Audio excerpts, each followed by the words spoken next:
Youth Congress പ്രവർത്തകർക്ക് നേരെയുള്ള police അതിക്രമത്തിനെതിരെ ശക്തമായി പ്രതികരിച്ച് പ്രതിപക്ഷ നേതാവ് വി.ഡി. സതീശൻ. അതിക്രമം നടത്തുന്ന പോലീസുകാർക്കെതിരെ നടപടിയെടുക്കാൻ DGPക്ക് നട്ടലില്ല എന്നും അദ്ദേഹം പറഞ്ഞു. യൂത്ത് കോൺഗ്രസ് അധ്യക്ഷൻ രാഹുൽ മാങ്കൂട്ടത്തിനെതിരെയുള്ള പോലീസ് നടപടിയിൽ പ്രതിഷേധിച്ച് യൂത്ത് കോൺഗ്രസ് എറണാകുളത്ത് നടത്തിയ മാർച്ച് സംഘർഷത്തിൽ കലാശിച്ചു.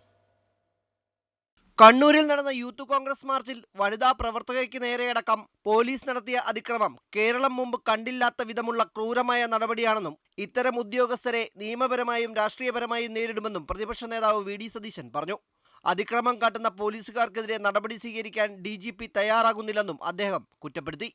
കേരളത്തിൻ്റെ ചരിത്രത്തിൽ ഒരിക്കലും കാണാൻ പറ്റാത്ത ഏറ്റവും സങ്കടവും വിഷമവും നിരാശയും പ്രതിഷേധവും ഉണ്ടാക്കുന്ന ക്രൂരമായ പ്രവൃത്തിയാണ് പോലീസിൻ്റെ ഭാഗത്തു നിന്നുണ്ടായത്.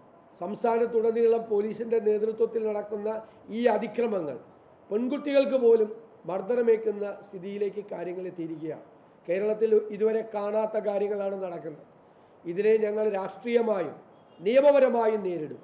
ഈ മർദ്ദനങ്ങൾ സർക്കാരിനെ സുഖിപ്പിക്കാനും പോലീസ് ഏമാന്മാരെ സുഖിപ്പിക്കാനും വേണ്ടിയിട്ടാണ് ഏതെങ്കിലും ഉദ്യോഗസ്ഥന്മാരത് ചെയ്യുന്നുണ്ടെങ്കിൽ അവരുടെ പുറകെ നിയമപരമായ നടപടികളുമായി ഞങ്ങൾ എല്ലാവരും ഉണ്ടാകും. ഇവിടെ ഒരു DGP, ആ DGPക്ക് എന്താണ് ജോലി? ഇതുപോലെ നട്ടലില്ലാത്തൊരു DGPയെ കേരളം കണ്ടിട്ടുണ്ടോ? എന്തെങ്കിലും കാര്യം പറഞ്ഞ ഒരു തീരുമാനമുണ്ടോ? കേരളത്തിൽ പോലീസ് കാണിക്കുന്ന ഈ അതിക്രമത്തെക്കുറിച്ച് ഈ DGPക്ക് എന്തെങ്കിലും അറിയാമോ? അതേസമയം യൂത്ത് കോൺഗ്രസ് അധ്യക്ഷൻ രാഹുൽ മാങ്കൂട്ടത്തിനെതിരെയുള്ള പോലീസ് നടപടിയിൽ പ്രതിഷേധിച്ച് യൂത്ത് കോൺഗ്രസ് പ്രവർത്തകർ എറണാകുളം ജില്ലാ കമ്മിറ്റിയുടെ നേതൃത്വത്തിൽ കമ്മീഷണർ ഓഫീസിലേക്ക് മാർച്ച് നടത്തിയത് സംഘർഷത്തിൽ കലാശിച്ചു. DCC ഓഫീസിന് മുന്നിൽ നിന്നും ആരംഭിച്ച മാർച്ച് കോർപ്പറേഷന് സമീപം പോലീസ് ബാരിക്കേഡ് ഉപയോഗിച്ച് തടഞ്ഞു. തുടർന്ന് നടന്ന സംഘർഷത്തിൽ പ്രവർത്തകർക്ക് നേരെ പോലീസ് നിരവധി തവണ ജലപീരങ്കി പ്രയോഗിച്ചു.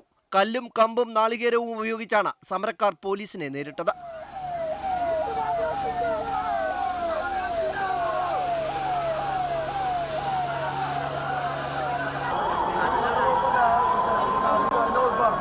ഒരു മണിക്കൂർ നീണ്ട സംഘർഷത്തിനൊടുവിൽ പ്രവർത്തകർ പ്രതിഷേധത്തിൽ നിന്നും പിന്മാറി. രാഹുൽ മാങ്കൂട്ടം ജയിൽ മോചിതനാകുന്നതുവരെ യൂത്ത് കോൺഗ്രസ് ശക്തമായ പ്രതിഷേധം തുടരാനാണ് തീരുമാനം. അമൃത ന്യൂസ്, കൊച്ചി.